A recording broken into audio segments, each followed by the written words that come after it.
रायगडचा set लावला होता film सिटीला हेलिपॅडला आणि दरबार बनवला होता आणि त्या दिवशी राजांचा सीन होता की सिंहासनावर जाऊन बसतात. 700-800 लोक होते. राजा, त्यांचं अष्टमंत्रिमंडळ आणि राजे चालतात, सिंहासनासमोर जातात.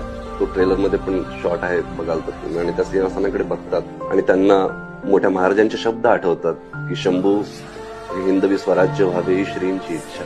आणि मग पायऱ्या चढतात आणि सिंहासनावर जाऊन बसतात. राजे इतके चांगले परफॉर्मर आहेत, म्हणजे is one of the brilliant actor. म्हणजे आम्ही कुठलाच शॉट 2 ते 3 टेकच्या शिवाय घेत नाही कधीच, कारण आमच्या दोघांतलं इक्वेशन आम्ही दोघांना इतकं छान समजतो की आम्ही कधी कधी डोळ्यातनच बोलतो किंवा हे म्हणतील थोडासा करतो.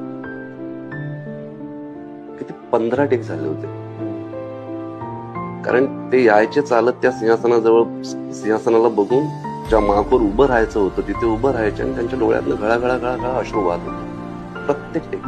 आणि राजा रडू शकत नाही दरबारामध्ये. राजा जर रडला तर तो वीक होतो. आणि म्हणून मी राजांना सांगत होतो की राजे अश्रू नको, आले तरी ते खाली नका घेऊन देऊ. त्या आले, त्यांनी मला मिठी मारली, ढसाढसा रडले आणि म्हणाले सर माहित नाही मला, माझे अश्रू थांबत नाही.